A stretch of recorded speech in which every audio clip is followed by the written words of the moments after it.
Hello everyone, কি অবস্থা তোমাদের সবার? সবাই ভালো আছো? অনেকদিন পর চলকে লাইভে আসতেছি।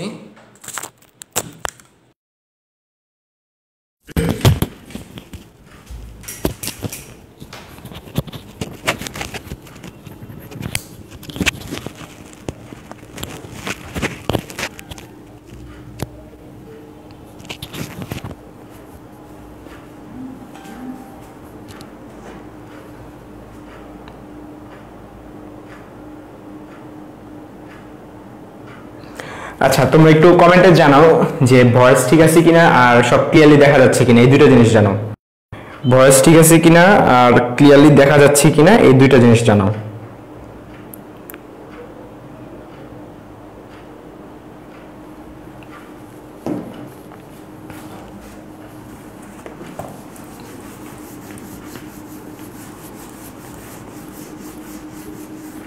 তোমরা একটু কমেন্টে একটু জানাও ভয়েস ঠিক আছে কিনা আর ক্লিয়ারলি দেখা যাচ্ছে কিনা, এই দুটো জিনিস জানালেই হবে। আচ্ছা, অরিন মাইশা, অরিন বলছে যে এভরিথিং ইজ ফাইন। ওকে, আচ্ছা সবগুলো ঠিক আছে, অল ক্লিয়ার। তোমরা একটু তোমাদের ফ্রেন্ডদেরকে একটু মেনশন করে দাও। হ্যাঁ, আমাদের সাথে এখন যুক্ত আছো 33 জন, একটু দ্রুত মেনশন করে দাও, আমি তাহলে ক্লাসটা দ্রুত শুরু করব। সব ক্লিয়ার, অনেকে বলতেছে সব ক্লিয়ার। তোমরা একটুখানি মেনশন করে দাও তোমাদের ফ্রেন্ডদেরকে।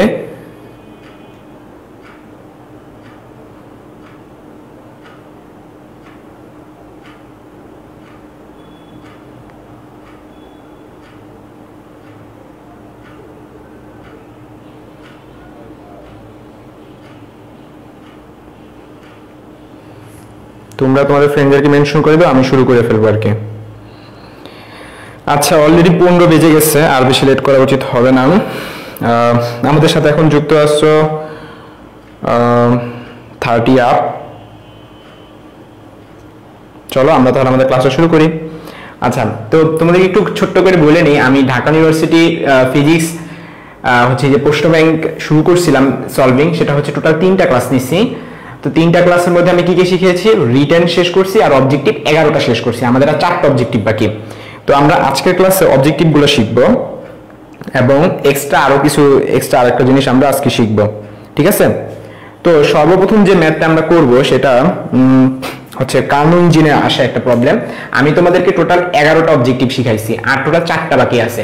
ডিউতে 15টা অবজেক্টিভ আসছিল, 2019 সালে 15টা অবজেক্টিভ আসছে। আজকে আমরা করব 12 নম্বর অবজেক্টিভ। তো 12 নম্বর অবজেক্টিভটা হচ্ছে যে একটি কার্নো ইঞ্জিন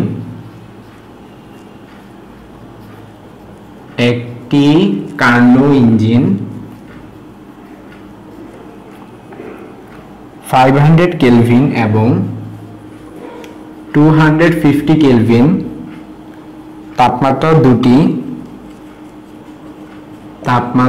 দুটি ধারকের মাধ্যমে পরিচালিত হয়।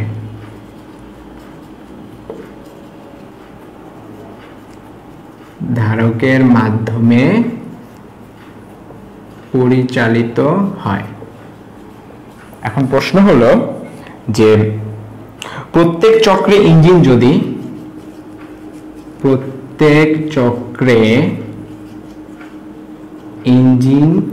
যদি উৎস হতে 1 কিলো ক্যালোরি তাপ গ্রহণ করে, 1 কিলো ক্যালোরি তাপ গ্রহণ করে, তাহলে প্রত্যেক চক্রে তাপ বর্জন করা পরিমাণ কত? প্রত্যেক চক্রে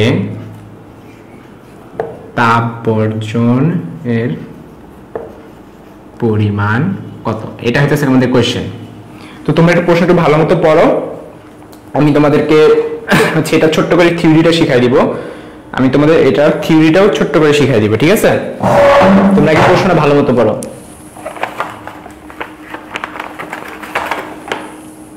তোমরা আগে প্রশ্নটা ভালো মতো দেখো, এখানে প্রশ্নে কি বলছে।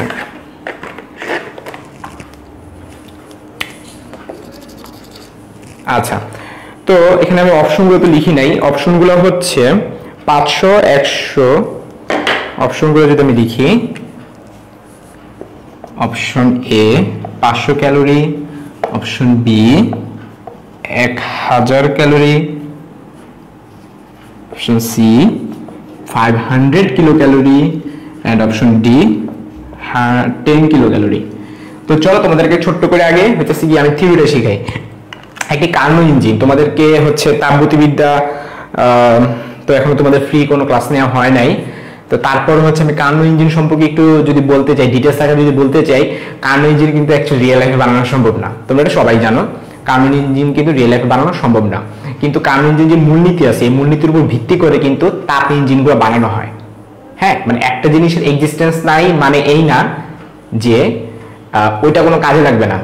ওইটা দিয়ে অন্য জিনিস বানানো যেতে পারে। মানে এটা হইতেছে তুমি স্ট্যান্ডার্ড, তুমি ওকে স্ট্যান্ডার্ড ধরে আগাইতে পারো। হ্যাঁ, মানে ব্যাপারটা হলো যে তুমি তাকে রিচ করবা এমন তো কোনো কথা নেই। তুমি একটা জিনিসকে টার্গেট করতেছো 100% ফুলফিল হবে এমন তো কোনো কথা নেই। তো ধরা যাক সফলতা, আমার সফলতা মানে হচ্ছে আমি চাই যে আমি অমুক ব্যক্তি হইতে চাই। হ্যাঁ, এখন আমি 100% হইতে হবে এমন কি কোনো কথা আছে? এমন কোনো কথা নেই। অনুরূপভাবে আমরা যদি কার্নো ইঞ্জিন বানাইতে পারতাম তাহলে কিন্তু আমাদের অনেক লাভ হইতো, বাট অ্যাকচুয়ালি আমি কার্নো ইঞ্জিন বানাতে পারি না। না পারলে সমস্যা কি, আমি কার্নো ইঞ্জিনের কাছাকাছি যেতে পারলে তোমার চলবো, ঠিক কিনা? আচ্ছা, এখানে কি বলা হয়েছে যে 500 কেলভিন এবং দেখো 250 কেলভিন কি তাপমাত্রা দুটি কি দেওয়া আছে? দুটি ধারক। এখন একটা খেয়াল করে দেখো, তোমাদেরকে যদি বুঝাই যে এই যে ধরা যাক আমরা জানি কার্নো ইঞ্জিন টোটাল দুইটা মূল উপাদান থাকে, একটা থাকে তাপ উৎস আর একটা থাকে তাপ গ্রাহক। একটা থাকে কি তাপ উৎস আর একটা থাকে তাপ গ্রাহক। এখন নাম শুনেই তোমরা বুঝতেছো যে উৎস ওইখান থেকে তাপ বাইর হয়, তার মানে ওটা টেম্পারেচার থাকবে বেশি। এখন এখানে দুইটা টেম্পারেচার দিচ্ছে, তোমরা চোখ বন্ধ করে তোমরা বলে ফেলতে পারবা এইটাই হবে আমাদের তাপ উৎস। হ্যাঁ, 500 কেলভিন। মনে রাখবা তাপ উৎসকে 1 দ্বারা আমি প্রকাশ করতেছি, 1 দিয়ে ডিনোট করতেছি। এরপর তাপ গ্রাহক যেটা, সেটা 250 কেলভিন। তাহলে কি হবে? এটা হবে T2। T2 কত হবে? 250 কেলভিন। এখন বলতে পারো তাপ গ্রাহক মিনিং কি? যে তাপ গ্রহণ করে। তো যে গ্রহণ করে তাপের টেম্পারেচার কম হইতে হবে, তাই না?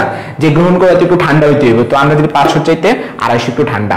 সো আমরা T1 এর ভ্যালু জানি, আমরা T2 এর ভ্যালু কিন্তু জেনে গেলাম। তাহলে আমরা লিখতে পারি T1 = 500, T2 = 250। তারপর বলা হলো যে প্রত্যেক চক্রে তোমাদের আগে জানতে হবে যে এই কার্নোতে আসলে যে 4টা চক্র আছে ওই চক্রগুলো কিভাবে হয়। এখন তুমি যদি বলো ভাইয়া শুধু এইটাই সলভ করেন, এটা অনেক পিচ্ছি একটা ম্যাথ, T1/Q1 = 2/Q2 এইটা, বাট আমি তোমাদের চাচ্ছি এই রিলেটেড সব যাতে শেষ হয়ে যায়। হ্যাঁ, মানে আমি এখন তোমাদের কার্নো ইঞ্জিনের মূলনীতিটা তোমাদের শিখিয়ে ফেলতে চাই ছোট্ট করে আর কি, এত বিস্তারিত না। তো কার্নো ইঞ্জিনের টোটাল 4টা ধাপ থাকে।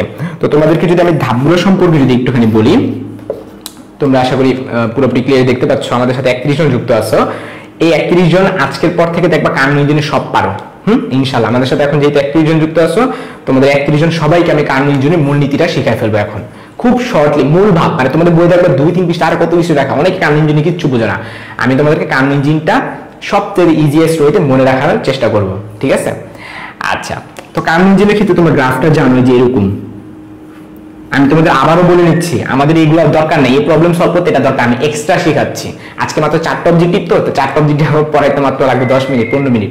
আমি তোমাদের ওই রিলেটেড যা আছে সব শিখা ফেলবো এখন। 4টা অবজেক্টিভ রিলেটেড যা আছে সব শিখা ফেলবো, ওকে? তো কার্নো ইঞ্জিনের মধ্যে আসলে 4টা ধাপ থাকে, তোমরা জানো। তো 4টা ধাপের নাম কি কি? ধরা যাক এই যে ABCD আমি নাম দিয়ে দিলাম। হ্যাঁ, তো এটা কিসের গ্রাফ? এটা হইতেছে গিয়া প্রেসার আর ভলিউমের গ্রাফ, অর্থাৎ এই বরাবর প্রেসার, এই বরাবর হইতেছে ভলিউম, এটার গ্রাফ। এখন এই গ্রাফটা এটা হচ্ছে প্রথম ধাপ, এটা হচ্ছে প্রথম ধাপ। তো এখানে কি বলা হয়েছে? প্রত্যেক চক্র। তো চক্র মানে কি মনে রাখবে, এখানে এগুলো এক একটা হলো চক্র। এই প্রত্যেকটা চক্র নিয়ে যদি আমরা কাজ করতে যাই, খেয়াল করে দেখো, আমরা কয়েকটা ডিসিশনে আসবো। তো কি কি ডিসিশনে আসবো চলো আমরা একটু দেখি। নাম্বার 1, এটাকে নাম দিলাম চক্র 1। চক্র কি হইতেছে দেখো তো, A থেকে B তে যে আসতেছে, এই যে দেখো এর মান ছিল এ বরাবর কি, এটা প্রেসার, আর B তে যে আসলো এটাও কি প্রেসার। হ্যাঁ, তো এটা যেহেতু প্রথম বিন্দু, এটা নাম দিলাম P1, এটা নাম দিলাম P2। এখন তোমরাই বলো এই দুইটার মধ্যে কে বড়? প্রথম চক্রের মধ্যে P1 > P2, অর্থাৎ সে যে গ্রাফটা নিচে নেমে যেতেছে, মানে কি প্রেসার কমে যাচ্ছে। তো প্রেসার কমে যাচ্ছে, তো প্রেসার কমে গেলে কি হয়? আমরা জানি ভলিউম বেড়ে যায়। এই যে দেখো, এটা হচ্ছে V1, এটা হচ্ছে V2। তাহলে প্রথম চক্রে আমরা কি বলতে পারি? V2 > V1। দেখো ব্যস্তানুপাতিক সম্পর্ক, মানে P1 V2 ব্যস্তানুপাতিক সম্পর্ক, মানে সরল বাংলা ভাষায় এটা থেকে প্রথম চক্রে প্রেসার থাকে লো আর ভলিউম থাকে হাই। তাহলে আমরা বলতে পারি প্রথম চক্রে প্রেসার থাকে লো আর ভলিউম থাকে হাই। ভলিউম থাকে হাই। আচ্ছা, তার মানে এটাকে আমরা আসলে কোন প্রক্রিয়া বলতে পারি? এটাকে সমষ্ণ প্রক্রিয়া। তোমরা জানো টোটাল প্রক্রিয়া হচ্ছে দুই প্রকার, একটা সমষ্ণ প্রক্রিয়া আর একটা হচ্ছে রুদ্ধতাপীয় প্রক্রিয়া। তো সমষ্ণ প্রক্রিয়ার গ্রাফগুলো এরকম হয় আর রুদ্ধতাপীয় প্রক্রিয়ার গ্রাফগুলো এরকম হয়, নিচের দিকে চলে যায়, অর্থাৎ খাড়া, বেশি খাড়া হয়ে থাকে। সো 100% শিওর এটা হবে কি সমষ্ণ। এখন তোমাদের মনে একটা প্রশ্ন রাখতে পারে, ভাইয়া এটা কি সমষ্ণ কোনটা হবে, সমষ্ণ সংকোচন নাকি সমষ্ণ প্রসারণ? তুমি এটা দেখে কি বুঝতে পারছো? তোমার ভলিউম কি বাড়তেছে না? এই যে আগে ভলিউম ছিল V1, এখন ভলিউম হয়ে গেল V2, অর্থাৎ তোমার প্রসারণ হচ্ছে। তাহলে আমরা প্রথম যে চক্রটির নাম কি দিতে পারি? সমষ্ণ প্রসারণ। সমষ্ণ প্রসারণ আমরা নাম দিতে পারি। আশা করি প্রথম চক্রের তোমার নামটা বোঝা শেষ হয়ে গেছে। ওকে, এখন তোমাদেরকে একটা অ্যাডভান্স জিনিস শিখাবো যেটা তোমাদের বইয়ে নাই, কিন্তু এটা খুব সম্ভবত এটা গিয়াসউদ্দিনের বইয়ে পাবা অথবা উদ্ভাস এটা শেখানো হয় মানে অ্যাডমিশনের জন্য। তো আমি এখন তোমাদের যে জিনিসটা শিখাবো আমি মোটামুটি গ্যারান্টিতে বলতে পারি তোমরা এটা কেউ পারো না, মানে এখন নতুন শিখবা আর কি। তো চলো কি জিনিস নতুন শিখবে সেটা এখন তোমাদেরকে দেখাই। এমন একটা গ্রাফ এখন তোমাদের দেখাবো আমি নিজে। এই যে এখন যে গ্রাফটা দেখাবো এটা হচ্ছে আমি ভার্সিটিতে ফার্স্ট ইয়ার, এই গ্রাফটা হচ্ছে আমাদের ডিটেইলস আকারে ছিল।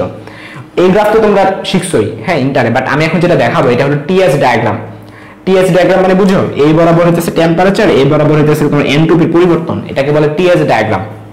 তো এটা বইতে এরকম টাইপের ম্যাথ আসতে পারে, হ্যাঁ একটু এগুলো পুরান বই পাবা, পুরান বই, নতুন বই এগুলো টিএস ডায়াগ্রামটা খুব সম্ভবত নাই, হ্যাঁ নতুন বই এটা নাই, কিন্তু পরীক্ষা আসতে পারে। এখন বলতে ভাইয়া বইয়ে নাই কিন্তু আসতে পারে, কেন সম্ভব? ইয়েস সম্ভব। এটা কারণ হলো এই যে বিন্দুগুলো বসায় বসায় আমি তোমাদের এখন বুঝাবো, রেডি?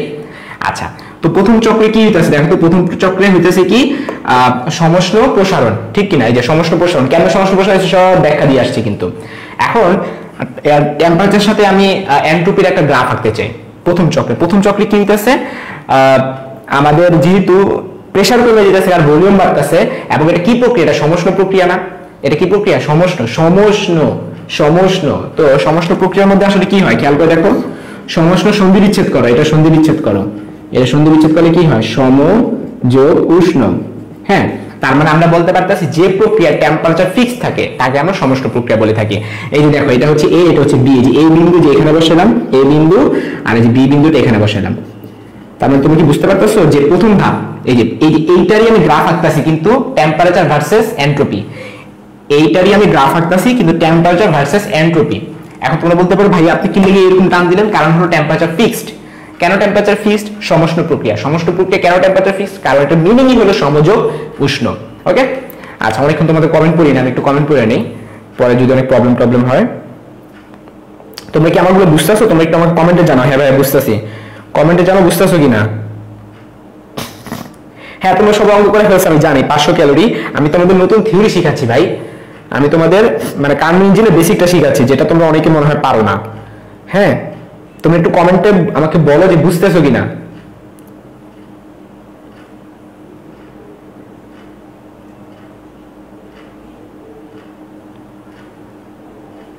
আচ্ছা এখন খেয়াল করে দেখো, আমরা দ্বিতীয় ধাপে চলে যাই। চলো দ্বিতীয় ধাপটাতে কি ঘটনা ঘটতেছে, যে এইখান থেকে আমরা এখানে আসবো। দ্বিতীয় ধাপে হইতেছে, খেয়াল করে দেখো এটার ঢালটা কিন্তু খাড়া, আগে এটার ঢালটা যেটা এটার ঢাল মানে একটু নিচের দিকে নেমে যেতেছে, তাহলে এটা কি প্রক্রিয়া? রুদ্ধতাপীয় প্রক্রিয়া। এখন রুদ্ধতাপীয় কেমন প্রক্রিয়া খেয়াল করে দেখো, আগে প্রেসার ছিল এইটা P2, এখন প্রেসার হয়ে গেল এইটা P3। হ্যাঁ তার মানে এটাতে আমরা কি বলতে পারি যে P2 মানটা কি হবে? উপরে P2 বড়, ঠিক আছে, P2 বড় হবে P3 চাইতে। আর যদি ভলিউমের দিকে চিন্তা করো, এই যে ভলিউম আগে ছিল যে এটা V2, এখন ভলিউম হয়ে গেল V3। হ্যাঁ তার মানে আমাদের ভলিউম কিন্তু বাইরে গেল, তাহলে V3 গ্রেটার দেন V2।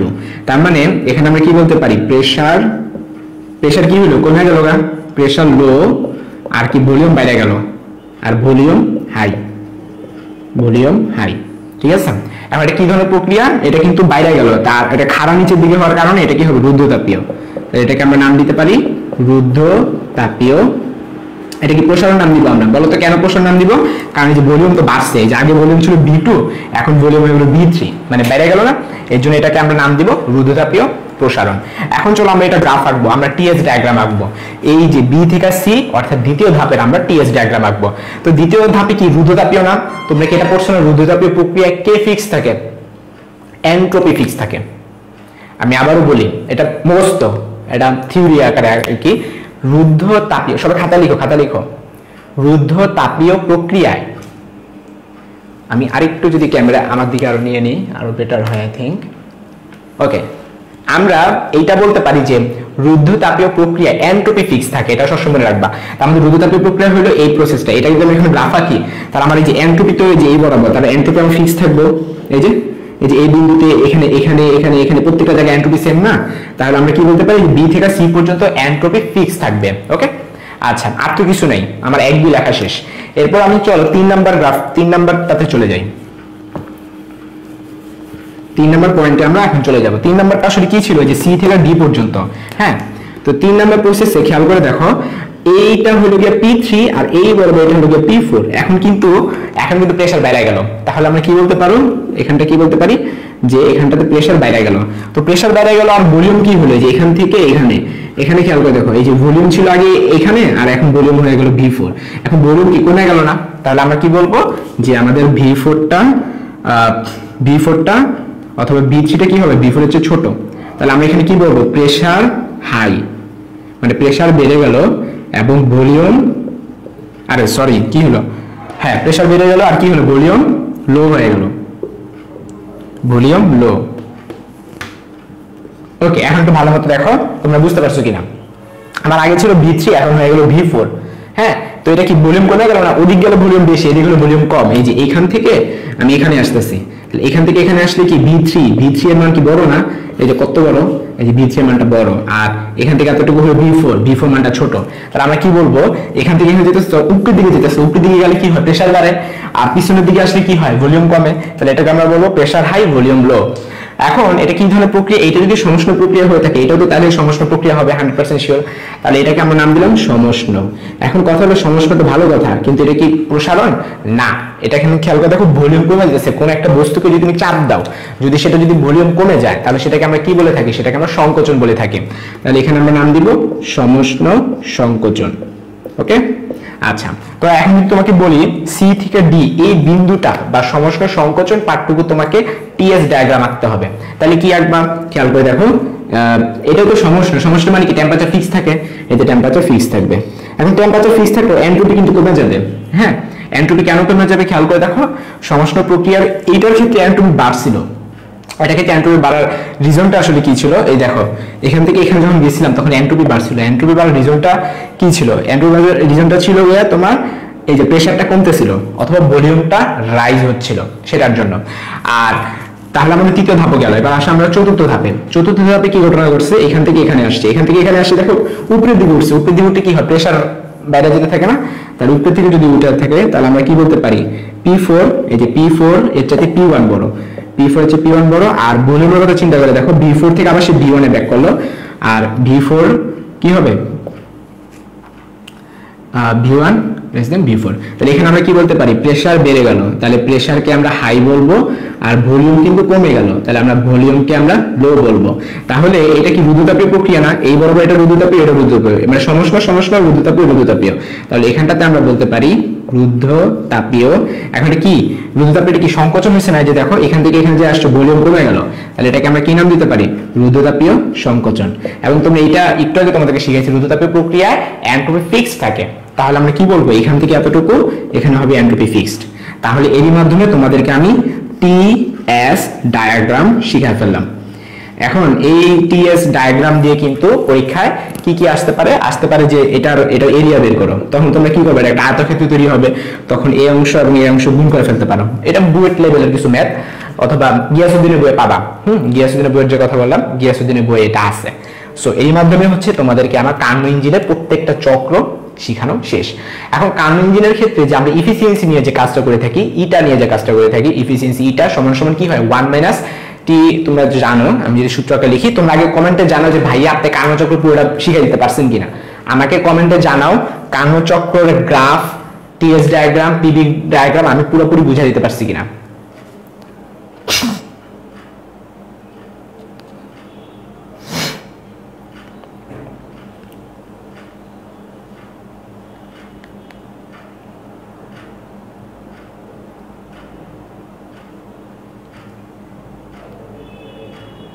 আচ্ছা ঠিক আছে, গুড, বুঝতে পারো তো খুব ভালো। আমি মোটামুটি ভাবে তোমাদের গ্যারান্টি দিতে পারি, মানে কার্নো চক্র কিন্তু এরকম ডিটেইলস আকারে কিন্তু কোথাও পাবা না, সত্যি কথা যেটা।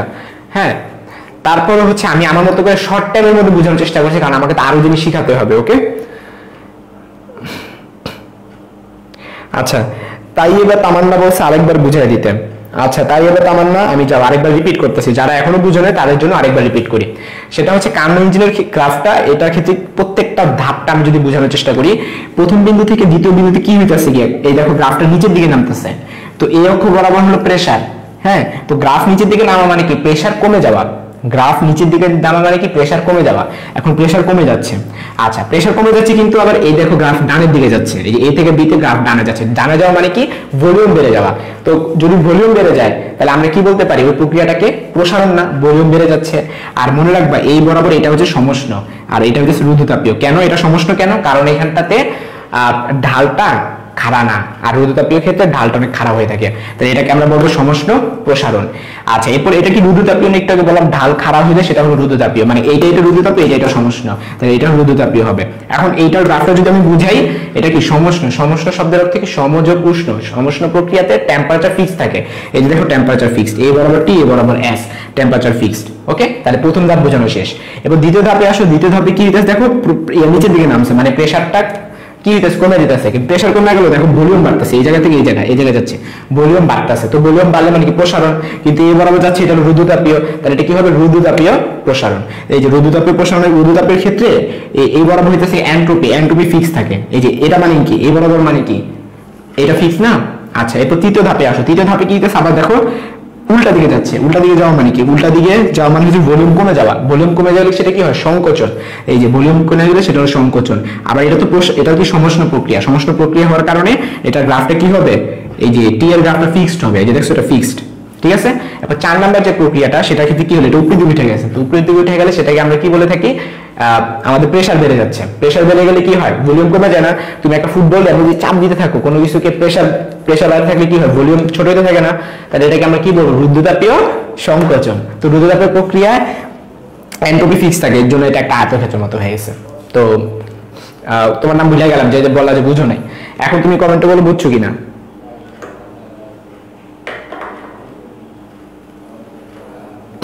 এখন বলো, আমি সামারি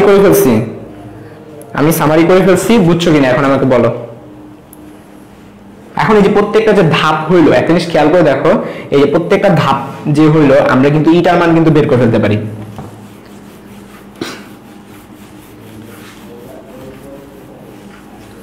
তো আমরা তো ইটার সূত্র আমরা সবাই পারি, 1 মাইনাস কে, যেটা হচ্ছে ছোট q2/q1, আবার ইটার সূত্র এটাও পারি 1 মাইনাস t2/t1, তাহলে বাম পাশ সমান, ডান পাশ সমান, তাহলে আমরা কি লিখতে পারি 1 মাইনাস q2/q1 সমান 1 মাইনাস t2/t1, তাহলে 1 1 কাটাকাটি, মাইনাস কাটাকাটি, তাহলে কি থাকে t2/t1 সমান q2/q1।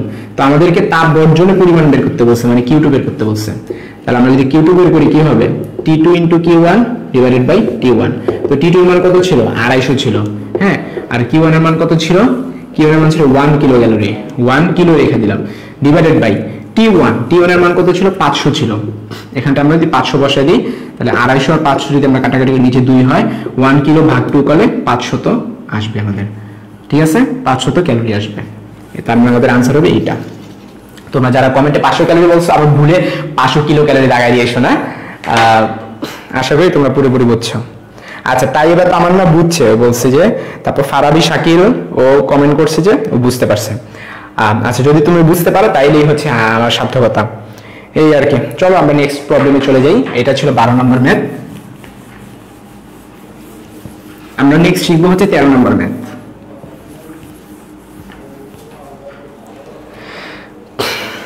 তেরো নম্বর যে অবজেক্টিভটা আসছে সেটা হলো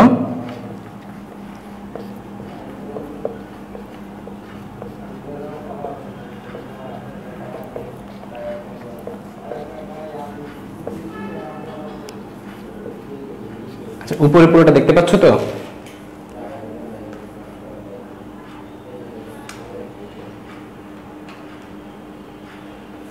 উপরে পুরোটা দেখা যাচ্ছে তো, হ্যাঁ একটু হলেই দেখা যেত না। আচ্ছা, স্থির অবস্থায় থাকা একটি বস্তু বিস্ফোরিত হয়ে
আচ্ছা, এটা হইতেছে কি আমাদের প্রশ্ন। তো প্রথমত খেয়াল করে দেখো কি বললো, স্থির অবস্থায় থাকা বিস্ফোরিত হয়ে M1 এবং M2 ভরের দুটি বস্তুতে রূপান্তরিত হলো। আচ্ছা, স্থির অবস্থায় থাকা একটি বস্তু, এটা একটি পরে একটা বস্তু হবে, একটি পরে বস্তু হবে। আচ্ছা, তো বললো যে আমাদের একটা বস্তু ছিল, হ্যাঁ, এই বস্তুটা বিস্ফোরিত হয়ে গেছে, মানে ব্লাস্ট হয়ে গেছে। তো এই বস্তুটার ভর ছিল ধরা যাক m, হ্যাঁ, বস্তুর ভর কিন্তু দেয় নাই, ইনিশিয়ালি বস্তুর ভর দেয় নাই, তো এটা ভেঙে গেল। এখন তোমরা একটু বলো তো, কোনো কিছু যদি বিস্ফোরিত হোক বা না হোক, ভরটা কি থাকে? টোটাল ভর তো সেম থাকে নাকি? এখন বিস্ফোরিত হয়ে দুটা বস্তু হয়ে গেছে, তো দুটা বস্তু, একটা দিয়ে দিয়েছে M1 আর একটা দিয়েছে M2, তাহলে আমরা কি বলতে পারি? এটা কি হলো? দুইটা বস্তুতে রূপান্তরিত হলো, একটা হলো M1 আর একটা হলো M2। এই যে দুইটা বস্তু M1 এবং M2, তো এই দুটো বস্তু কি হলো? M1 এবং M2 ভরের দুটি বস্তুতে পরিণত হলো। এখন বলছে এদের বেগ যথাক্রমে V1 এবং V2, অর্থাৎ ওর বেগ হচ্ছে V1 আর ওর বেগ হলো V2, কিন্তু তারা পরস্পর বিপরীত দিকে চলমান। তো বিপরীত দিকে মানে কি? ও এইদিকে যদি যেতে থাকে, ও এইদিকে যেতে থাকবে। আমার কথা ক্লিয়ার? তার মানে V1 কে ডিরেকশন যদি আমি পজিটিভ ধরি, V2 ডিরেকশন কি হবে? নেগেটিভ হবে। তো এখানে বোঝাই যেতেছে এটা ভরবেগের সংরক্ষণ সূত্র হবে। তো ইনিশিয়ালি, আচ্ছা, এই M1 আর M2 মিলে তো M তৈরি করছে, তাহলে আমরা কি বলতে পারি? M = M1 + M2, এটা তো বলাই যায় নাকি? মানে মানে ইনিশিয়ালি ভর আমরা কত জানি না, কিন্তু ফাইনালি ভর কত সেটা তো আমরা জানি। ভর কি চেঞ্জ হবে? না, টোটাল ভর তো সেম থাকবে। তো M1 মানে সরল বাংলা ভাষা, আমি আমার মোবাইলটারে মনে করো, এই যে মোবাইলটা, এটা কি করলাম? একটা ঘুষি মারলাম, এমন একটা ঘুষি মারলাম, মোবাইলটা দুই ভাগ হয়ে গেল। দুই ভাগ যে হলো, একটা ভাগে M1 একটা ভাগে M2, তাহলে টোটাল মোবাইলের ভর কত? M1 + M2, এরকম। তাহলে আমরা যদি সংঘর্ষের পূর্বে আদিবেগ, এখন সংঘর্ষের পূর্বে এখানটায় সংঘর্ষ হয়েছে, সংঘর্ষের পূর্বে তো একটাই বস্তু ছিল, একটা বস্তু ছিল এবং সেটা থাইমা ছিল, ঠিক আছে? এটা হচ্ছে আমাদের মেইন সূত্র। খেয়াল করে দেখো, সংঘর্ষের পূর্বে তো ও থাইমা ছিল, তার মানে 0, আর সংঘর্ষের পরে হলো যে এই ঘটনাটা, এটা হলো সংঘর্ষের পরে।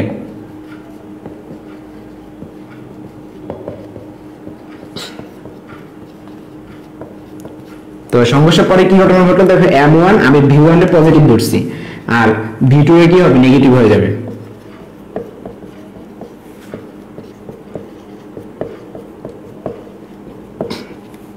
তাহলে আমাদের এখান থেকে কি বের করতে হচ্ছে? V1/V2।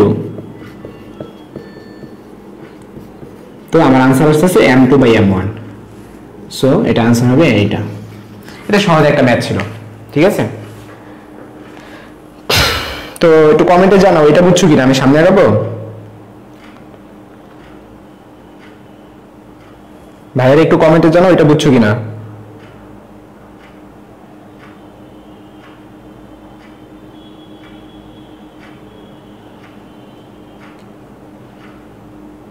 আচ্ছা, মনি বলছে যে সে বুঝছে। আচ্ছা, ওকে মনি, গুড। আমরা তাহলে নেক্সট ম্যাথে চলে যাই। এখন তোমাদের দিয়ে একটা ম্যাথ করাবো, ঠিক আছে? এখন তোমাদের একটা চ্যালেঞ্জ দিব। এখন কথা হলো, ভাইয়া ঢাকা ইউনিভার্সিটি প্রশ্ন কিন্তু অনেকেই সলভ করতে পারে। আমি এখন স্টপ ওয়াচ ধরবো, আর একটা মেইন কথা হলো, তোমাদের দিয়ে এখন আমি একটা জিনিস খেলবো। সেটা খেলাটা হচ্ছে এরকম, আমি একটা প্রশ্ন লিখে দিব, প্রশ্নটা 45 সেকেন্ডের মধ্যে সলভ করতে হবে। এখন তোমরা বলবে, ভাই আপনি প্রশ্ন লিখতে লিখতে 1 মিনিটের ভিতরে চলে যাবেন। না, আমি কি করবো? এখন ক্যামেরা ঢাকা রাখবো। আমি এখন তোমাদের ক্যামেরা ঢাকা রাখবো, ক্যামেরা ঢাকা রেখে আমি প্রশ্ন লিখবো, এরপর আমি মোবাইলে স্টপ ওয়াচ ধরবো, এরপর আমি ঠিক 45 সেকেন্ড সময় দেবো, দেখি কে তোমরা 45 সেকেন্ডের মধ্যে আনসার করতে পারো, ঠিক আছে? আচ্ছা, আমি এখন ক্যামেরা ঢাকা রাখবো বলতে কি, আমি ক্যামেরাটা এখন নিচে নামাই দিব, ঠিক আছে? আমি একটা প্রশ্ন লিখবো, ওটা 45 সেকেন্ডে আনসার করতে হবে, ওকে? আমি যে প্রশ্নটা লিখবো এটা এখন 45 সেকেন্ডে আনসার করতে হবে। আমি তাহলে এখন তোমাদের ক্যামেরাটা ঢেকে দিচ্ছি, তোমরা প্রশ্নটা দেখে ফেলবা, ঠিক আছে? আমি একটা কাগজ দিয়ে ক্যামেরা ঢেকে দিচ্ছি। আমার লেখা শেষ হলে আমি তোমাদের বলবো, ঠিক আছে? আমার লেখা শেষ হলে তোমাদের বলবো, তোমরা একটু ধৈর্য ধরো, হ্যাঁ? এটা হচ্ছে গেমের মতো, একটা গেমের মতো। আমি হচ্ছে দেখি তোমরা আজকে কে গেমটাতে পারো। আমি স্টপ ওয়াচ ধরবো, ঠিক আছে? এটা ডিউতে আসছে।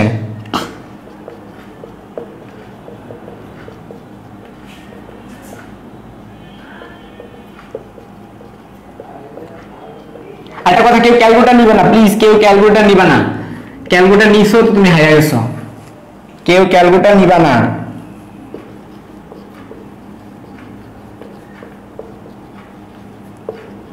সব থেকে আমাকে দেখি কইরা দাও কতটুকু পারো 45 সেকেন্ডের মধ্যে। আমি স্টপ ওয়াচ ধরবো।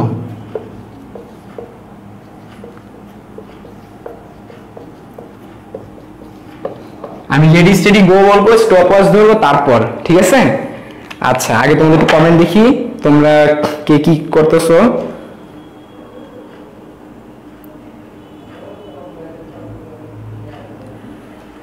আমি তোমাদের এটা ঢেকে দিচ্ছি কেন বুঝছো তো? কারণ আমি আগে স্টপ ওয়াচ চালু করব। সবাই রেডি তো? সবাই একটু বলো রেডি কিনা। রেডি হলে আমি এই কাগজটা সরাই ফেলবো। সবাই রেডি কিনা কমেন্টে জানাও, রেডি কিনা।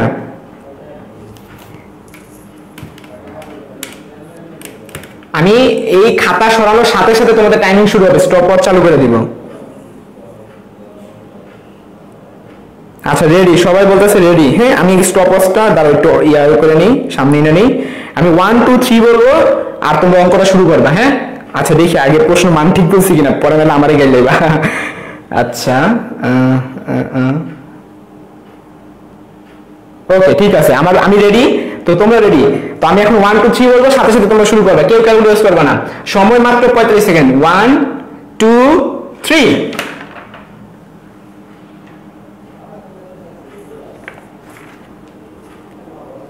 45 সেকেন্ড সময়, তাড়াতাড়ি।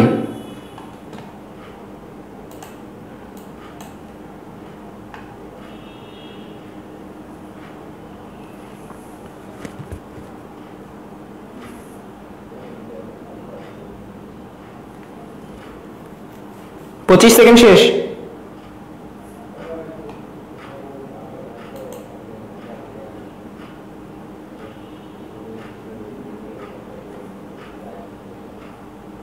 চল্লিশ সেকেন্ড শেষ। আর মাত্র 5 4 3 2 1। Time up. শেষ, সময় শেষ, সময় শেষ, সময় শেষ, সময় শেষ। আর কেউ আনসার? হ্যাঁ সব 90 ডিগ্রি এখন বলতেছে। এখন বলে জি ভাই রেডি। আচ্ছা সবাই 90 ডিগ্রি বলতেছে, সবাই 90 ডিগ্রি বলতেছে। আমাদের শুধু একজন ভাইয়া 60 ডিগ্রি বলছে। অর্থাৎ 50 সেকেন্ডের মধ্যে আনসার দিতে পারছো শুধুমাত্র একজন, দুইজন, তিনজন, চারজন, পাঁচজন, মাত্র 6 জন পারছো। হ্যাঁ সবার আগে কমেন্ট করছে, ভালো কথা। এখন সবাই বলতেছে 90 ডিগ্রি, একজন খালি বলতেছে 60 ডিগ্রি। কাহিনী কি আমাকে একটু বলো দেখি। সবাই বলতেছে 90 ডিগ্রি, একজন বলতেছে 60 ডিগ্রি। তো আমি তোমাদের প্রবলেমটা আমি সলভ করে দিই। একটা জিনিস খেয়াল করে রাখো, তোমাদের উপর আমি একটা প্রেসার ফেলাইছি। প্রথমত তোমাদের উপর একটা প্রেসার ফেলাইছি এবং আমি একটু গুনি তোমরা 90 ডিগ্রি এখনো কতজন বলতেছো। আমি একটা স্ট্যাটিস্টিক্স তৈরি করবো যে আসলে কতজন প্রেসার নিয়ে কাজ করতে পারো। 1 2 3 4 5 6 7 8 9 10 11 12 12 জন 90 ডিগ্রি বলছো। 1 2 3 তিনজন বা ইয়াই খালি 60 ডিগ্রি বলছে, একজনই খালি 60 ডিগ্রি বলছে। আচ্ছা খেয়াল করে দেখো এখানে আসলে কি বলছে, মধ্যবর্তী কোণ বের করতে বলছে। তো আমরা মধ্যবর্তী কোণ বের করার জন্য তো শর্টকাট জানি। যদি বলে না ভাই আমি তো শর্টকাট করবো না, আমি ডট গুণ দিয়ে করবো, মানে ফার্স্টে কি হয় a ডট b হয়, হ্যাঁ তারপরে কি হয় ab cos আলফা। হ্যাঁ তো a ডট b মানে কি a এর সাথে b এর ডট গুণফল। এন্ড a এর সাথে b এর যখন ডট গুণফল করব খেয়াল করে যে i এর সাথে i এর ডট গুণফল করে, তার মানে কি হবে 3 5 15 হবে। আবার j এর সাথে কিন্তু এখানে কিন্তু কোনো j নাই, এখানে এটা কে, এটা কে, এটা j আর এটা কে। কেউ কি ফাঁদে পড়ছো? এটা j আর এটা কে। সো এখানে যেহেতু j নাই তাহলে এইটার সাথে এটা গুণ করলে 0 হবে, তাহলে কি হবে +0। এখানেও কিন্তু কোনো কে নাই, এখানে কে আছে, এখানে কে নাই মানে কি 0। হ্যাঁ কে এর এককটা, কে এর যে সহগ সেটা 0, তাহলে 0 এর সাথে 15 গুণ করলে কত হবে? 0 ই তো হবে। 0 এর সাথে 5 গুণ করলে কত হবে? 0 ই তো হবে। এটা হলো বাম পাশ। এবার ডান পাশে আসো। ডান পাশে এর মান কি হবে? √/, এই যে √3 স্কয়ার প্লাস -3 স্কয়ার। আজকে তোমাদেরকে একটা সুপার শর্টকাট শিখাবো। এই সুপার শর্টকাটটা ইয়াতে শিখাইছি, ভার্সিটি ইয়াতে যে কোর্স আমাদের চলতেছে। এই সুপার শর্টকাটটা কি তোমাদেরকে বলি, √/, মানে a square plus a square. এটার মান কিন্তু সুপার শর্টকাট বলা উচিত না, সরি, মানে এটা কি মানে 3 সেকেন্ড তোমাকে বাঁচাই ফেলতে পারবে আর কি। যে কোনো কিছুর এই যে ai প্লাস aj এরকম ফরম্যাট, অথবা ai মাইনাস aj এরকম ফরম্যাট দেখলে তোমরা যখন মান নির্ণয় করবা, এটা কোনো ক্যালকুলেশন করবা না, কোনো রুট টুট কিচ্ছু করবা না। কি করবা? ডাইরেক্ট কি করবা? ফার্স্টে একটা √2 লিখবা, তারপরে a লিখবা, এই রুট। এটাই হলো কি আমাদের সেই সুপার শর্টকাটটা আমি বলতেছি। আমার কথা ক্লিয়ার? এই শর্টকাটের মাধ্যমে তুমি 3 সেকেন্ড থেকে 4 সেকেন্ড তুমি বাঁচায় ফেলতে পারবা, অথবা 5 সেকেন্ড তোমার বাইচা যাবে, 12 বেশি, যাদের একটু ক্যালকুলেশন একটু বেশি টাইম লাগে। এটা কি শর্টকাটটা ক্লিয়ার? এখন তো ভাইয়া শর্টকাট আপনি কই থেকে পাইছেন? এই যে ইজি, এটা কি হবে √2a²। হ্যাঁ, √2a² মানে কি √2 * a না, এই হলো কি আমাদের শর্টকাট। এখন এই শর্টকাটটা দিয়ে আমি কি বলতে পারি 3i 3j, এটা শর্টকাটটা করলে আমরা কি পাবো? আমরা পাবো যে 3√2 পাবো। ওকে, এখন এটার সাথে গুণ হবে, এটা শুধু গুণ হবে b এরটা, b এরটাও কি সুপার শর্টকাট অ্যাপ্লাই করা যায়? তাহলে এটা কি হবে ai + aj অথবা a কে যেটা থাকুক ai + a কে থাকে, এটা শর্টকাটটা কি হবে? এইটাই হবে। তাহলে a এর মান বসাবো, এর মান কত 5, তারপর √2 বসাবো, ঠিক আছে √2, আর পরে হবে cos আলফা। তাহলে আমরা যদি cos আলফা বের করতে যাই, আমাদের উপরে কত? উপরে হবে 15, আর নিচে কত দেখো, এই যে 3 × 5 = 15, আর √2 সাথে √2 গুণ করলে কত 2 হয়, তাহলে 15 সাথে 2 গুণ করলে কত 30 হয়, তাহলে নিচে হবে 30। এখন তোমরা বলো 15 কে দিয়ে যদি আমরা 30 ভাগ করি কত হাফ হয়। এখন cos কত মান হাফ, cos 60 ডিগ্রির মান হাফ, তাহলে আমরা বলবো আলফা 60 ডিগ্রি। মাত্র একটা পোলা পারছে, লাবিব পারছে। লাবিবের জন্য একটা হাততালি হবে, লাবিবের জন্য একটা হাততালি, একজন শুধু পারছে। আচ্ছা, যারা 90 বলছো তারা কি একটা ফাঁদে পেরে গেছে, তাই না? আমাকে একটু ব্যাখ্যা দাও ভাইয়ারা, তোমরা 90 বলছো কেন? আচ্ছা মনি তোমার কমেন্ট আমার সামনে আসে নাই, বা তুমি 45 সেকেন্ড পরে आंसर দিছো।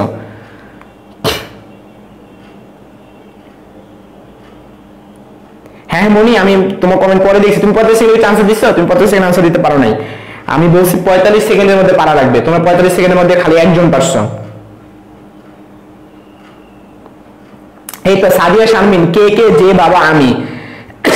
খেয়াল করে দেখো, এই যে সাদিয়া শারমিন, ব্যাপারটা এরকমই হবে, ঢাকা ইউনিভার্সিটির ক্ষেত্রে এরকমই হয়। তোমার এমন প্রশ্ন দিবে, তুমি যে কে, তুমি মানে তোমার হইতেছে ওখানে তোমার একটা প্রেসার কাজ করবে। খেয়াল করে দেখো, আমি তোমাদের জন্য একটা প্রেসার ক্রিয়েট করছি।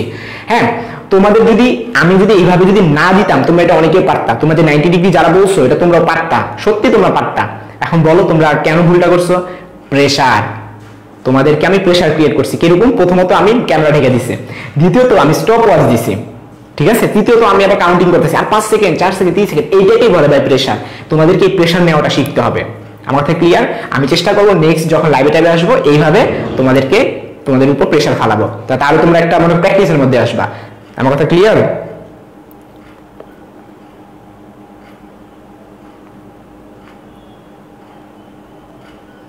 আচ্ছা ঠিক আছে। আচ্ছা সিফাত তুমি কি করতেছো? হ্যাঁ সিফাত, তো তুমি ইন্টার স্টুডেন্ট না, তুমি এত কমেন্ট করতেছো সিফাত।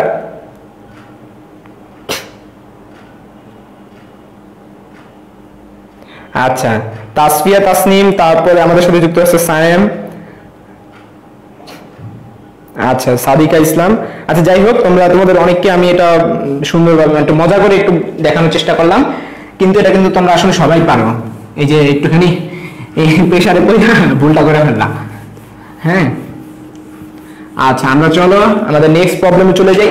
এইটাই হচ্ছে আমাদের সর্বশেষ প্রবলেম আর কি, মানে ঢাকা ইউনিভার্সিটিতে ফিজিক্সে আসা সর্বশেষ অবজেক্টিভ।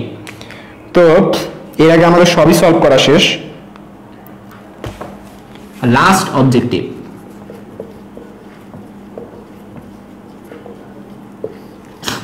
লাস্ট অবজেক্টিভটা আসলে কি, যে অ্যালুমিনিয়াম, হিলিয়াম, সিলিকন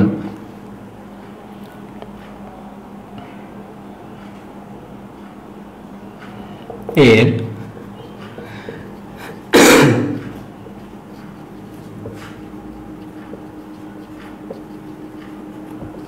এই পয়েন্টটা ফাউ দিয়ে দিছে যে অ্যালুমিনিয়াম সিলিকন, এটা আসলে না দিলেও কিন্তু চলতো। এত হলে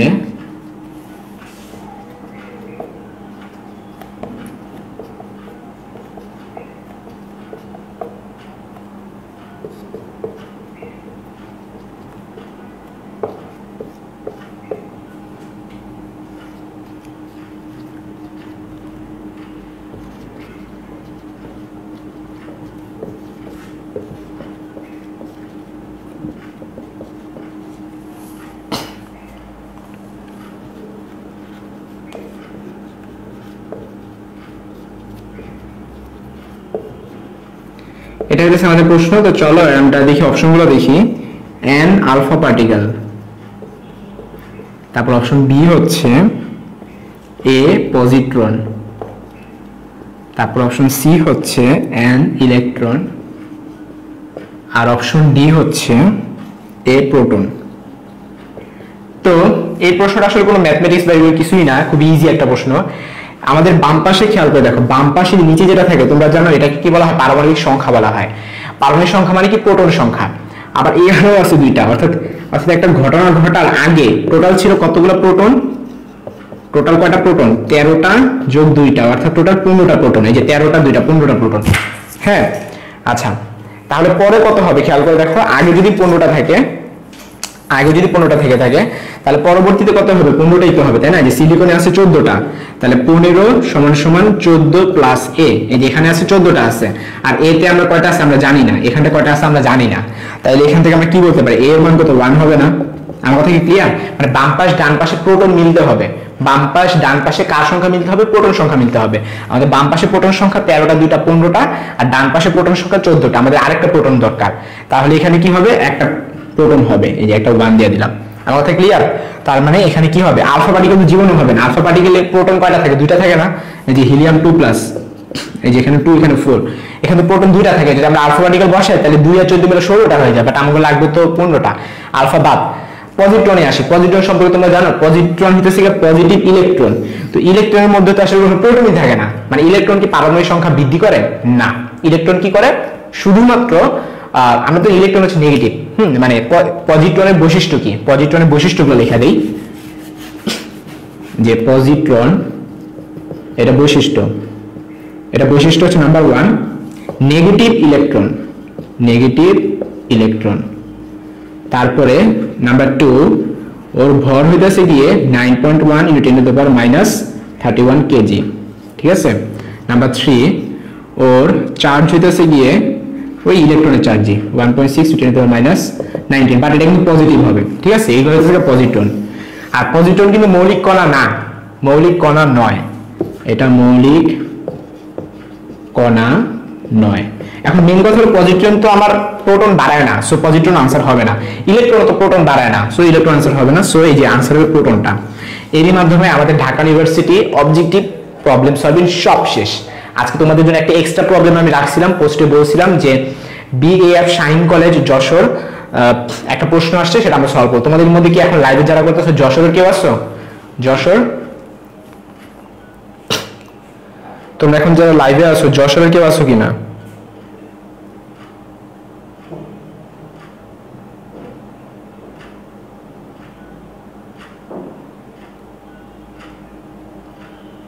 আচ্ছা, অনেকে আনসার দিয়ে দিছো ডি।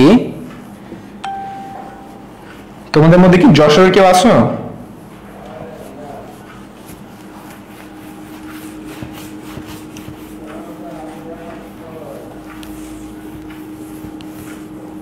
আচ্ছা আমি কারো, আচ্ছা নাইম সিদ্দিক ও বলছে হইতেছে ক্যান্টনমেন্টের। আচ্ছা যশোরের একজন পাইছি।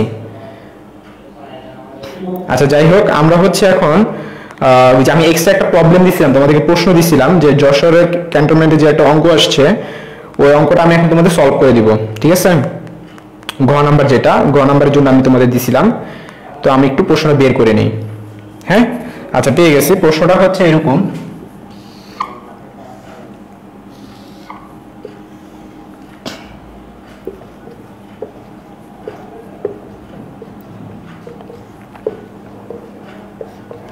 এটা হইতেছে 20 মিটার, তারপর এটা হইতেছে 45 ডিগ্রি, আর এখানটাতে একটা বল আছে, আর এখানটাতে একটা বল আছে। তো ঘ নাম্বার যে প্রশ্নটা ছিল, আচ্ছা দুইটাই সলভ করে দিই। গ নাম্বার প্রশ্ন ছিল যে সি বিন্দুতে গোলক দুটির মোট শক্তি কত? মোট শক্তি কত? এটা হলো আমাদের প্রশ্ন।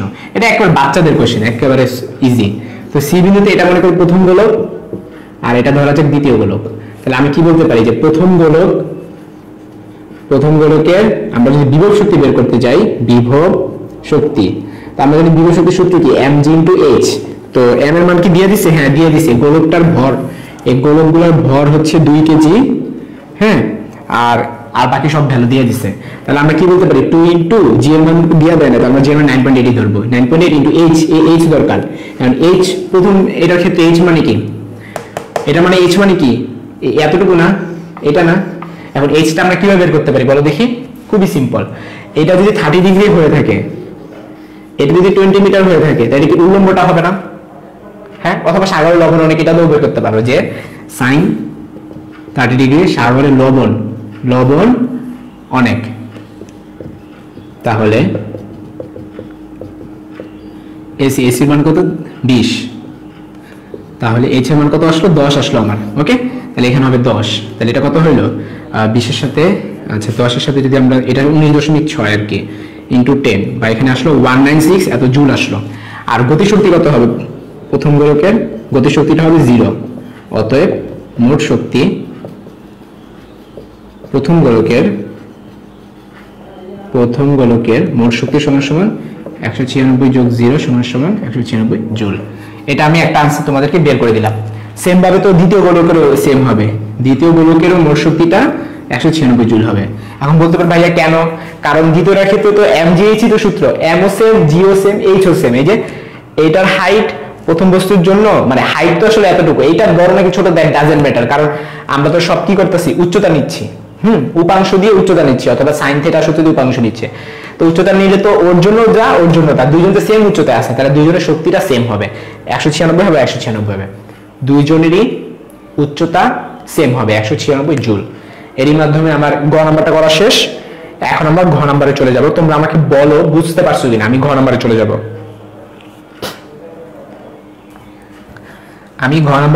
তোমরা বলো বুঝছো কিনা।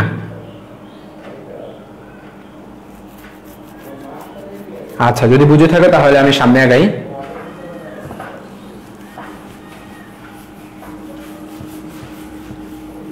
আমাদের ঘ নাম্বার যে প্রশ্নটা বলে দিচ্ছে যে উদ্দীপকের গোলক দুটিকে একই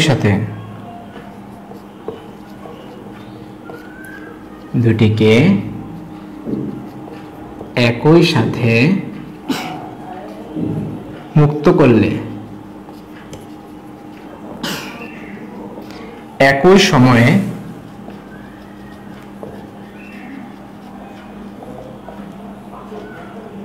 AB আনুভূমিক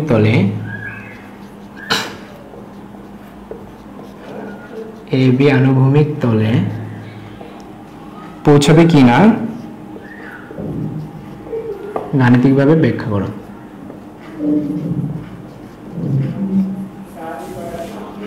এটা কিন্তু একটা দারুণ ম্যাথ, এটা সুন্দর একটা ম্যাথ। এই ম্যাথটা স্টার্ট দিয়ে দাও। এখন খেয়াল করো, আমি কি তোমাদের কখনো কোনো কলেজে প্রবলেম সলভ করেছি? করাই নেই। এটা কেন করাচ্ছি? প্রশ্ন আমার কাছে ভালো লাগছিল, এর জন্য, আর কিছু না। তো আমরা চলো সলভ করি। বলছে যে এটা আমাদের আজকের ক্লাসের লাস্ট ম্যাথ, এটা হলে আমরা ছুটি। উদ্দীপকের গোলক দুটি, এটা মনে করি প্রথম গোলক, তাহলে প্রথম গোলকের জন্য আমরা বলতে পারি প্রথম গোলকের আমরা আগে ত্বরণ বের করবো। এখন ত্বরণ, হ্যাঁ A1। এখন খেয়াল করে দেখো, আমরা জানি গোলকটা কি হবে, গড়ায় গড়া করবো না, গড়ায় গড়া যে পড়বো। এখন একটা কাহিনী কি, এটা যেহেতু 30 ডিগ্রি, তাহলে এটা কত? 60 ডিগ্রি। এখন আমরা যদি খাড়া নিচের দিকে, জি খাড়া নিচের দিকে ক্রিয়াশীল, এখানে জি এর মান হবে 9.8। আমার কথা আরেকবার শোনো, জি খাড়া নিচের দিকে ক্রিয়াশীল, তাহলে এটা কত? জি এর মান কত? 9.8। এখন বস্তু তো খাড়া নিচের দিকে যাচ্ছে না, বস্তু যেতেছে এই বরাবর, তাহলে আমার কি, আমার এই বরাবর উপাংশ দরকার, অথবা সি থেকে এ বরাবর উপাংশ দরকার। তাহলে আমরা এইভাবে বলতে পারি যে A1 সমান সমান এই যে এইটার উপাংশ মানে কি, এটা কত? 60 ডিগ্রি। তাহলে আমরা কত বলতে পারি? জি cos 60 ডিগ্রি। বুঝো নাই? কেউ বুঝো নাই, তাই না? আবার বুঝাই। কোন একটা বস্তু এভাবে আছে, হ্যাঁ, এখন যদি বস্তুটা এইভাবে পড়তো, এইভাবে যদি নিচের দিকে পড়তো, তাহলে জি কি হইতো? জি পুরাটাই পাইতেছে। কোন বস্তু খাড়া নিচের দিকে পড়া মানে কি? জি এর মান 9.8। কখন চিন্তা করে দেখছো? কেন 9.8 কেন? একটু কম হলো না কেন? কারণ হলো ওর উপাংশটা 0 ডিগ্রি, বস্তুটা জি এর সাথে 0 ডিগ্রি কোণে করে নিচে নামতেছে, এর জন্য জি cos, তখন ত্বরণটা কি হইতো? এই হলো জি cos 0 ডিগ্রি। জি cos 0 ডিগ্রি মানে জি ইনটু 1, মানে জি হইতো, তখন ত্বরণ জি হইতো। মনে রাখবা, কোন একটা বস্তু উপর থেকে নিচে ছেড়ে দিলে খাড়া নিচের দিকে যখন যায়, তখন তার ত্বরণটা হয় জি এর সমান। কিন্তু হেলানো তলে গেলে তখন জি এর সমান হবে না, কারণ বস্তু তো খাড়া নিচের দিকে যাচ্ছে না, ওটা তো হেলা যেতেছে। যত ডিগ্রি কোণে হেলা যেতেছে ওইটাই তার উপাংশ। আমরা জানি সবসময় উপাংশ কেমনে বের করে? যেই মানটা জানো ইনটু cos যত ডিগ্রি অ্যাঙ্গেল এসে যাচ্ছে। আমরা তো জানি জি খাড়া নিচের দিকে 9.8, এন্ড আমার তো বস্তু খাড়া নিচের দিকে যাচ্ছে না, বস্তু যেতেছে এমনি, তাই এটা উপাংশ করে নিতে হইব। তাহলে জি cos 60 ডিগ্রি। এই যে এখন বলতে ভাই আপনি 30 ডিগ্রি না নিয়ে 60 ডিগ্রি কেন নিয়েছেন? কারণ আমি এইটাকে কত ডিগ্রি, তুমি একটা কাজ করো, তুমি কলম নাও, কলম রে এখানে বসাও, বসাইয়া এন ঘুরা ঘুরা ঘুরা ঘুরা ঘুরা, তুমি আমার বলো তুমি কত ডিগ্রি ঘুরাইছো, 30 ডিগ্রি নাকি 60 ডিগ্রি? 60 ডিগ্রি, কারণ এই যে এটা 60 ডিগ্রি, তো তুমি তো আর এই বরাবর তো আর ঘুরাও নাই, যদি এইখান থেকে আনতে নিতে তাহলে 30 ডিগ্রি হতো, তুমি বুঝতে এইখান থেকে এইখানে, তাহলে এটা হবে 60 ডিগ্রি। আচ্ছা, তাহলে আমরা প্রথম গোলকের ত্বরণ পেয়ে গেলাম। যেহেতু আমরা ত্বরণ পেয়ে গেলাম আর এটা আদিবেগ u = 0, তাহলে আমরা কি লিখতে পারি? s = ut + ½ a t²। তাহলে আমাদের প্রথমটা s1, এটা হবে 20 মিটার, সে কতক্ষণ গড়াইছে? 20 মিটার গড়াইছে। তাহলে 20 = 0 + ½ g cos 60 ডিগ্রি * t², বা cos 60 ডিগ্রি মান কত? হাফ। তাইলে 20 = এখানে হলো g, আবার এখানে একটা হাফ, তাহলে g/4 * t², বা t² = 4 এর সাথে 20 গুণ করলে কত হবে? 80 হইব, আর নিচে হইব g হইব, আর এটা রুট, এটা হবে। তোমরা ক্যালকুলেটর বসাবা, যা বের হবে সেটা आंसर। তো আমার সামনে এখন ক্যালকুলেটর নাই, বাট মোবাইল আছে, আমি মোবাইল দিয়ে যদি একটু বসাই, তোমাদের কাছে কি ক্যালকুলেটর থাকলে একটু করো তো, আমার এই মোবাইলে ক্যালকুলেটর নাই, তোমরা একটু করো, নাহলে আমার ল্যাপটপে করতে হবে। এটা মানটা একটু বের করো, মান বের করা দরকার আছে।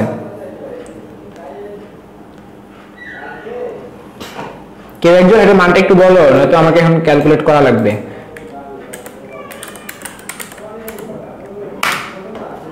কেউ এটা করছো?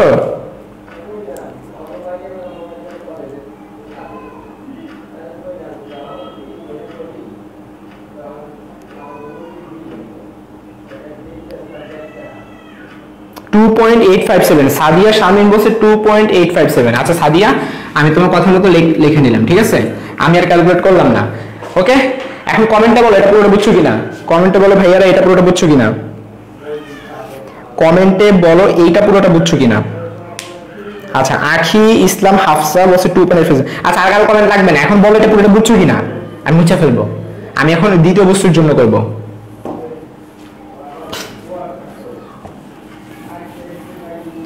এখন দ্বিতীয় বস্তুর জন্য আমরা এটা করব। দ্বিতীয় বস্তু, তো দ্বিতীয় বস্তুর ক্ষেত্রে খেয়াল করে দেখো, দ্বিতীয় বস্তুর ক্ষেত্রে এইটা ছিল 45 ডিগ্রি। তাহলে আমি যদি এখন চিত্র আঁকি দ্বিতীয় বস্তুর জন্য, তো দ্বিতীয় বস্তুর জন্য চিত্রটা কিরকম হবে? এই যে দ্বিতীয় বস্তু, এই যেরকম হবে, এটা ছিল 45 ডিগ্রি, তাহলে এটা কত? 45 ডিগ্রি।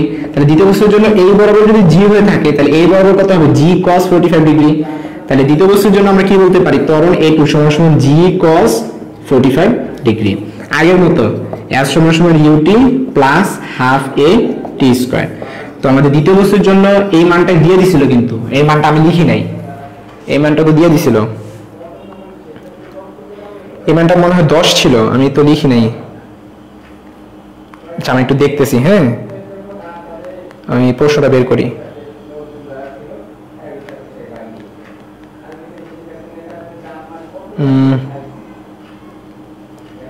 আচ্ছা, ওটা দেয় নাই, ওটা আমাদের বের করতে হবে, এটা বের করা যাবে, কোনো সমস্যা নেই। আমাদের এই যে এই দূরত্বটা, এটা হলো s2, এটা বের করে নিতে হবে। তো চলো এটা আমরা বের করি, সোজা তো এই মানটা আমরা বের করছিলাম 10 মিটার, এটা 10, এটা 45 ডিগ্রি, তাহলে আমরা s2 বের করব। তাহলে আমরা এটা কোন সূত্র ব্যবহার করতে পারি? দেখো, এটা উচ্চতা আর এটা হচ্ছে তোমার অতিভুজ, হ্যাঁ।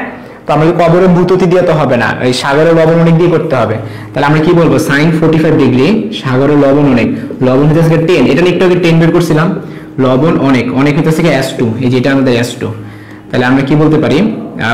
s2 = 10 / sin 45, ঠিক আছে, এই যে s2 = 10 / sin 45। তাহলে s2 = 10 / sin 45, এটার মধ্যে 0ই, আর হাফ, আর a2 মান কত? g * cos 45 * t²। আচ্ছা, তাহলে আমরা এখান থেকে যদি t² বের করতে যাই, ওগুলো সব ওই পাশে পাঠিয়ে দিব, তাহলে কি হয়? 2টা ওই পাশে চলে যাব, তাহলে একটু 20 হয়ে যাব। আবার এখানে sin 45, নিচে চলে যাব sin 45, হ্যাঁ, আবার g cos 45, g cos 45। আচ্ছা, তাহলে উপর হবে 20 cos 45 আর sin 45 মানে কত? 1/√2 * 1/√2 মানে কত? হাফ। তাহলে এখানে হবে হাফ, সাথে হবে জি থাকবে, তাহলে উপরে চলে গেলে 40 ডিভাইডেড বাই জি এটা আসতেছে। অতএব t equal to root over 40 by g এটা আসতেছে আমার, এটা আসছে t equal to root over 40 by g. এটা তোমরা ক্যালকুলেট করো তো, এটা যা বের হবে ওইটাই হচ্ছে আমাদের টি। এরপর তুমি দেখবা এই দুইটা, এটা হচ্ছে টি টু, এটা হবে আমাদের টি টু। এই দুইটা টি এর মধ্যে যেটা ছোট সেটাই আমাদের আনসার। মানে কি বলছিল প্রশ্নে বলছিল যে কোনটি আণবিক তলে পৌঁছাবে, মানে কোনটা তাড়াতাড়ি পৌঁছাবে, এটা ছিল আমাদের প্রশ্ন। আগেরটা কি রুট ওভার 40 বাই জি ছিল? এই আগেরটা কত ছিল? আগেরটা ছিল টি1, এটা হলো টি2। আমার আগেরটা মান মনে নেই, আগেরটা কত ছিল?